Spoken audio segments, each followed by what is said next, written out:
안녕하세요. 제 이름은 이지안이고 2028년 7월 당시 저는 한국국제의료단의 감염병 전문의로 케냐 북동부 라무섬에서 의료 봉사를 하고 있었습니다. 그곳은 여러분이 상상하는 관광지와는 거리가 멀어요. 해가 지면 아무 불빛도 없는 곳, 오직 벌레 소리와 열대우림의 습기만이 숨을 틀어막는 조용한 마을. 전기가 들어오지 않는 날도 많았고 병원이라 부르기엔 너무도 열악한 보건소에서 하루 평균 10명의 환자를 진료했습니다. 말라리아, 장티푸스, 댕기열, 이름도 생소한 감염병들이 뒤섞여 아이들을 쓰러뜨리고 있었어요. 그 작은 생명들이 앓는 걸 그냥 보고 있을 수 없어.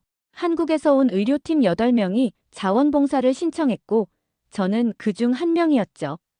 원래 일정상 그날은 귀국 하루 전이었어요. 짐을 싸고 환자 기록을 마무리하던 저녁, 대원들은 모처럼 다 같이 모여 마지막 식사를 준비하고 있었죠. 하지만 저는 병동에 남아 있었습니다. 9살 아이 하나가 고열로 계속 경련을 일으키고 있었거든요. 그 아이는 아침까지만 해도 눈을 떴지만 오후부터는 반응이 없었고 체온은 41도까지 치솟았어요. 솔직히 저도 많이 지쳐 있었습니다. 한 달 가까이 제대로 된 침대에서 자본 적도 없고 심지어 하루 2끼 먹는 것도 쉽지 않았어요. 그런데 이상하게도 그 아이 손을 놓고 갈 수가 없었습니다. 괜찮아. 아프리카의 이 밤도 곧 지나갈 거야. 그렇게 속으로 되뇌며 마지막 체온을 재던 순간 갑자기 병동 창문이 산산이 부서졌습니다. 다들 엎드려. 순식간에 무장한 남성 67명이 들이닥쳤고 총구는 아이들에게 그리고 저희에게 겨눠졌습니다. 그들의 언어는 알아듣지 못했지만 눈빛은 분명했습니다. 우리는 너희를 데려간다. 총성은 없었지만 그보다 더 큰 공포가 방 안에 가득 퍼졌습니다. 통역사인 아미나는 울음을 삼키며 손을 들었고 다른 의료진들도 순순히 손을 들었죠. 아이들을 지키기 위해 저희는 저항할 수 없었습니다. 그날 밤 우리는 납치당했습니다. 트럭으로 실려나가 어두운 해안가에 도착했고 철제 보트로 옮겨진 뒤 엔진 소리만 요란한 낡은 선박 위로 올라탔어요. 밤하늘엔 별조차 없었고 바닷바람은 생명을 움켜쥔 듯 차가웠습니다. 제가 마지막으로 들은 소리는 아이의 미약한 숨소리뿐이었어요. 국제 언론은 다음 날 아침 이 사건을 또 하나의 인질극이라고 보도했습니다. CNN, BBC, 알자지라, 심지어 국내 언론도 상황을 파악하지 못한 채 케냐 의료봉사단 6명, 무장 세력의 피랍이라는 타이틀만 띄웠습니다. 미국과 유럽은 빠르게 공식 입장을 냈죠. 협상 불가. 인도주의적 구조라 해도 군사 개입은 없다. 자국민이 아니므로 개입 불가. 그야말로 전 세계가 손을 뗀 겁니다. 누구 하나 우리 이름을 불러주지 않았어요. 우리가 의사라는 것도 아픈 아이들을 돌보다가 남았다는 사실도 세상은 몰랐고 알려고 하지도 않았습니다. 저는 그 배 위에서 매일 밤 다짐했어요. 우리는 여기에 있다고, 우리는 잊혀지지 않았다고. 그런데 기적처럼 전혀 예상하지 못한 통신이 도착했습니다. 우릴 데리고 있던 무장 세력이 사용하는 라디오에서 흘러나온 한국어 방송. 대한민국 정부는 본 사건을 단순 외교 사안이 아닌 국민 생명 수호의 문제로 판단하고 즉각 위기 대응 본부를 가동했습니다. 순간 숨이 멎는 줄 알았어요. 한국이 우리가 있는 줄 알고 있다는 사실 하나로도 가슴이 뜨거웠죠. 그리고 며칠 뒤 라디오를 통해 어느 외교관의 음성이 전 세계를 울렸습니다. 우리는 협상하러 온 게 아닙니다. 우리는 사람을 구하러 왔습니다. 그 목소리, 그 단어들. 어쩌면 제 생에 가장 깊이 박힌 문장이었습니다. 우리를 위해 세상이 움직이고 있다는 그 믿음, 그건 아무리 총보다 무섭고 감옥보다 답답한 상황에서도 사람이 살아있다고 느끼게 해주는 유일한 것이었습니다. 이야기는 거기서부터 시작됐습니다. 그날 이후 우리를 구하러 온 건 단 한 나라뿐이었으니까요. 납치된 지 사흘째 되는 날이었어요. 저희는 여전히 배 위에 있었고 어디로 이동 중인지는 알 수 없었습니다. 한낮의 태양은 가차없이 우리의 피부를 태웠고 밤엔 살을 애는 듯한 바닷바람과 모래먼지가 들이쳤어요. 무장 세력은 대체로 말이 없었습니다. 가끔 무전기를 켜놓고 외부와 소통하는 걸 봤지만 그들이 누구와 어떤 거래를 하려는지는 전혀 알 수 없었어요. 그런데 어느 순간부터 분위기가 미묘하게 달라지기 시작했어요. 가장 먼저 눈치챈 건 통역사 아미나였습니다. 얘들 표정 바뀌었어. 뭔가 흔들리는 눈빛이야. 뭔 일 있는 것 같아. 그때 우리는 아직 몰랐습니다. 서울에서, 정확히는 대한민국 위기대응본부에서 우리를 위한 전혀 새로운 방식의 구조작전이 준비되고 있었다는 것을요. 그 작전의 핵심 인물은 윤태성이라는 이름도 낯선 외교관이었습니다. 공식 직책은 없었고 어떤 보도자료에도 등장하지 않았지만 후에 듣자니 그는 UN 분쟁 중재 경험이 풍부한 비공식 교섭관이었대요. 하지만 이번엔 달랐습니다. 그는 협상 테이블을 차리지 않았습니다. 서류도 조건도 금전도 없었습니다. 단 하나. 그가 손에 들고 있었던 건 신뢰였습니다. 윤태성은 말 그대로 현장으로 향했어요. 전쟁지대를 누비는 외교관이라는 말이 믿기지 않을 만큼 그는 위험한 소말리아 국경 근처까지 들어갔고 무장 세력과 연결된 지역 장로들, 해적단 내부 협력자, NGO 활동가들을 하나씩 만나기 시작했어요. 그에게는 원칙이 있었습니다. 우리는 협상을 하지 않는다. 우리는 거래를 하지 않는다. 우리는 무기를 쓰지 않는다. 단지 사람을 믿는다. 이 말이 현지 사회를 뒤흔들었습니다. 수십 년간 외세에게 이용만 당해온 사람들이었거든요. 서방은 언제나 돈을 주고 사람을 빼갔고 그 돈은 다시 총이 되어 돌아왔습니다. 그런데 처음이었습니다. 어떤 국가가 아무 조건 없이 사람을 살리러 왔다고 말한 건요. 그 무렵 배 안의 분위기는 점점 이상해졌습니다. 저희를 감시하던 청년 중 한 명이 갑자기 물통을 더 많이 나눠줬고 어떤 날은 본인 몫의 빵을 절반 넘게 나눠줬어요. 저는 그 눈빛을 기억합니다. 두려움과 존경, 그리고 약간의 혼란이 섞여 있던 그 눈빛. 후에 알게 되었죠. 그 청년은 예전에 한국 선박에서 일했던 적이 있었고 당시 한국 선장이 자신을 구해준 적이 있었다고요. 그 경험이 그를 움직였다고 했습니다. 신뢰는 그렇게 퍼졌습니다. 윤태성은 해적단 내부 협력자 중 한 명이던 모하메드 하산을 직접 만나 설득했습니다. 그는 과거 한국 선박에서 5년간 통역으로 일했던 이력이 있었고 한국인 선원들이 현지인을 함부로 대하지 않고 끝까지 약속을 지키는 나라라는 믿음을 갖고 있었대요. 그 믿음이 한 사람의 판단을 바꾸었습니다. 모하메드는 자신이 가진 정보, 납치된 선박의 항로, 중간 경유지, 무장 세력 간 내부 갈등을 하나씩 한국 측에 흘리기 시작했고 그 덕분에 서울에서는 실시간으로 우리의 위치와 위험도를 파악할 수 있었어요. 그리고 또 한 명의 조용한 영웅. 그가 바로 오준호, 한국해양정보분석관이었습니다. 그는 극중 단 한 번도 직접 등장하지 않았지만 AI 위성 아라미스-1을 통해 우리 배의 움직임을 데이터 기반으로 분석한 인물이었어요.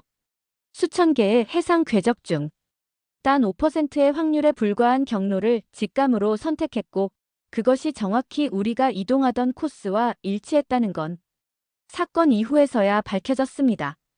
이 모든 게 우리가 모르는 사이에 조용히 그러나 단단하게 움직이고 있었던 거예요.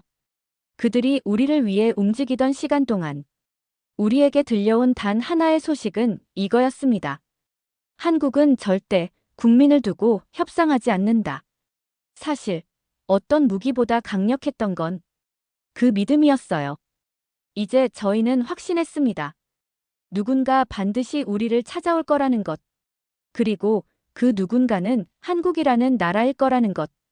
그날 우리는 포기 직전이었습니다. 납치된 지 열흘째, 비좁은 선실 안은 이미 위생의 개념이 사라진 지 오래였고 동료 한 명은 탈수로 쓰러졌고 아미나는 고열로 헛소리를 하기 시작했어요. 배는 더 깊은 바다로 이동했고 무장 세력은 우리를 감시하던 인원을 점점 줄이기 시작했습니다. 그게 더 무서웠어요. 혹시 우리가 거래 대상에서 제외된 건 아닐까? 우리를 그냥 바다에 버리는 건 아닐까? 그런 불안감 속에서 저는 매일 밤 아이들에게 들려줬던 이야기 한 가지를 떠올렸습니다. 한국은 사람을 버리지 않는다. 아이들에게 그 말을 믿게 만들려고 수없이 반복했는데 정작 제 안에서도 그 말이 점점 약해지고 있었던 거죠. 그렇게 무력감이 극에 달하던 어느 날 정적을 가르며 들려온 바닷새의 울음소리. 그리고 멀리서 보이기 시작한 기이하게 움직이는 셔틀형 선박 두 척. 처음에는 케냐 해양경비대인 줄 알았어요. 그들은 국제공해에서는 사실상 개입 권한이 없었으니까요. 그런데 점점 가까이 다가오면서 무전으로 흘러나온 언어는 낯설면서도 익숙한 말투였습니다. 탄자니아어, 그리고 한국어. 이동 중인 선박, 응답바람. 우린 당신을 공격하러 온 것이 아닙니다. 우리는 구조를 위해 왔습니다. 무장 세력은 당황한 듯 급하게 배를 선회하려 했지만 그 순간 하늘에서 위성통신 드론이 내려왔고 그들의 경로는 완전히 차단당했습니다. 그리고 이어진 그들의 무전기 속 대화. 한국이 움직였다. 그때부터 저는 이 작전이 평범한 구조작전이 아니라는 걸 느꼈습니다. 이건 군사력의 대결이 아니라 존재의 방식 자체가 다른 구조 방식이었어요. 한국은 전통적인 군사 개입 대신 비공식 다국적 연합을 통해 케냐 해양경비대, 탄자니아 특수부대, 소말리아 시민치안대까지 각국이 자발적으로 연합하는 구조체계를 만들어냈습니다. 그 중심엔 한국 정부는 없었습니다. 놀랍게도 한국은 어느 국가에도 명령하지 않았고 작전명 화이트던 백색 작전의 기본 원칙은 단 하나였다고 합니다. 우리가 지휘하지 않겠습니다. 대신 함께하겠습니다. 현장에서는 모든 국가가 동등한 위치에서 협의했고 윤태성은 단지 신뢰의 촉진자 역할만 했어요. 그 덕분에 기존엔 불신과 분열로 인해 한 번도 협력하지 않았던 케냐 탄자니아 소말리아 3국의 치안 조직이 한 배를 탔고 그 중심에 한국이라는 비간섭의 리더십이 있었던 겁니다. 그리고 그날 새벽 3시 45분 배는 완전히 멈춰 섰습니다. 무장 세력은 라디오에서 무언가를 듣고 갑자기 무장을 해제하고 손을 들기 시작했어요. 한국은 배신하지 않는다. 그들은 우리를 거래하지 않았다. 누군가 그렇게 중얼거렸습니다. 곧이어 나타난 구조선.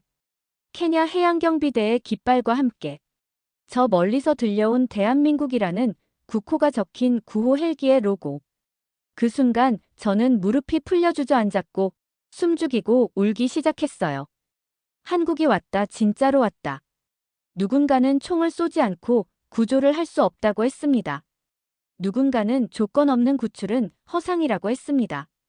하지만 그날 어느 한 발의 총성도 없이 어느 한 명의 희생도 없이 우리 6명은 전원 구조되었습니다. 새벽 4시 작전 종료. 우리는 구조선에 실려 나와 케냐 해안도시 말린디로 옮겨졌고 거기서 한국 외교부 직원과 처음 마주했을 때 그가 한 말이 아직도 잊히지 않아요. 국민은 숫자가 아닙니다. 국가란 그 한 사람을 끝까지 책임지는 것입니다. 그날 바다가 새벽을 맞이하던 그 순간 전 세계는 새로운 외교의 방식을 목격했습니다. 힘으로 굴복시키는 외교가 아니라 신뢰로 참여시키는 백색 외교의 탄생. 그건 누군가의 총도 돈도 아닌 사람을 향한 일관된 철학에서 시작된 기적이었습니다. 그날 새벽 4시 구조선 위에 올라섰을 때 저는 무릎을 꿇고 말았습니다. 현실인지 믿기지 않았어요.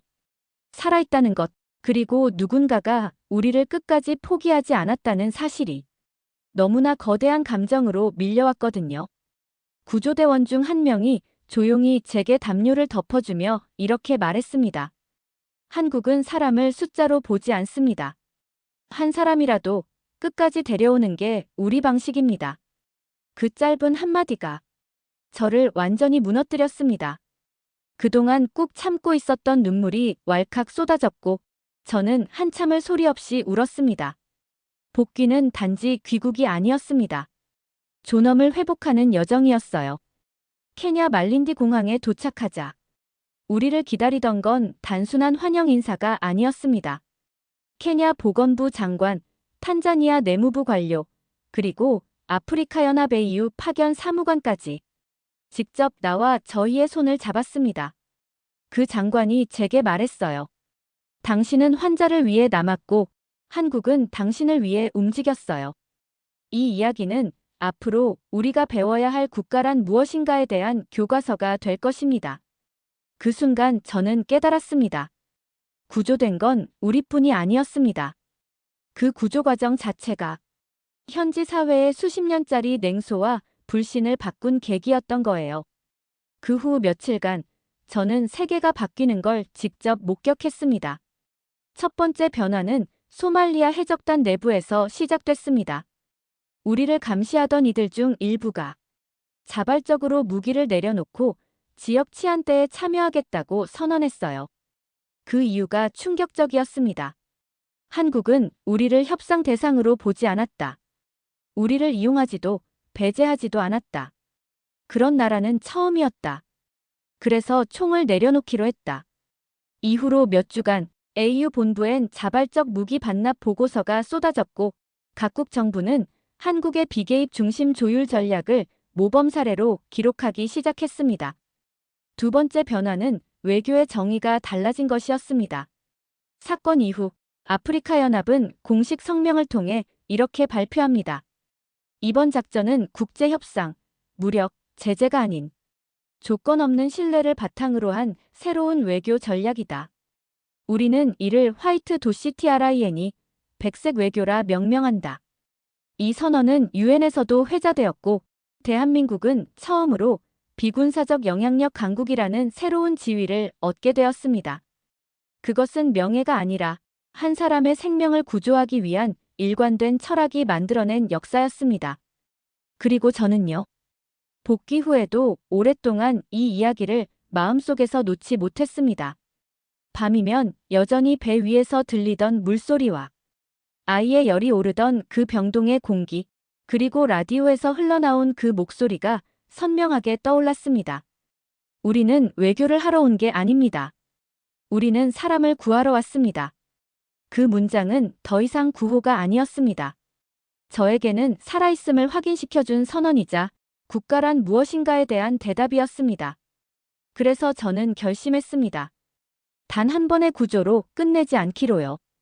2029년 2월, 저는 다시 아프리카 땅을 밟았습니다. 이번엔 의사로서가 아니라 백색 외교의 경험을 전달하는 강연자이자 국제의료 인도주의 대사로서 돌아간 겁니다. 현지 학교, NGO 단체, 보건소에서 한국이라는 나라가 어떻게 한 사람의 생명을 끝까지 책임졌는지를 직접 이야기합니다. 그리고 한 번도 빠지지 않고 이렇게 말합니다. 진짜 강한 나라는 무섭게 보이는 나라가 아니라 믿을 수 있는 나라입니다. 대한민국은 그런 나라였습니다. 지금 이 글을 보고 계신 분들에게 꼭 전하고 싶은 말이 있습니다. 우리는 국가를 선택해서 태어나지 않지만 어떤 국가에 속해 있느냐는 인생 전체를 바꿀 수 있습니다. 그리고 대한민국은 단지 내가 속한 나라가 아니라 내가 신뢰할 수 있는 나라가 되었습니다. 저는 오늘도 그 신뢰 위에 서서 세계를 향해 말합니다. 당신이 어디에 있든 어떤 상황에 처하든 대한민국은 절대 당신을 잊지 않을 것입니다. 우리는 사람을 구하러 갑니다. 언제나 그래왔고 앞으로도 그럴 것입니다. 제 사연은 여기까지입니다. 감사합니다. 이지안 드림. 여러분은 이 이야기를 어떻게 들으셨나요? 단 한 사람을 위해 전 세계를 움직였던 이 작전. 여러분이라면 이런 상황에서 한국이라는 나라를 어떻게 기억하게 될까요? 여러분의 생각을 댓글로 남겨주세요. 이 이야기가 누군가에게 작은 희망이 되길 바랍니다. 이런 감동적인 실화를 더 많은 분들이 알 수 있도록 좋아요와 구독, 그리고 알림 설정까지 부탁드립니다. 진짜 대한민국의 이야기, 저희는 앞으로도 계속 들려드리겠습니다. 믿을 수 있는 나라, 감동을 주는 이야기. 함께 만들어가요.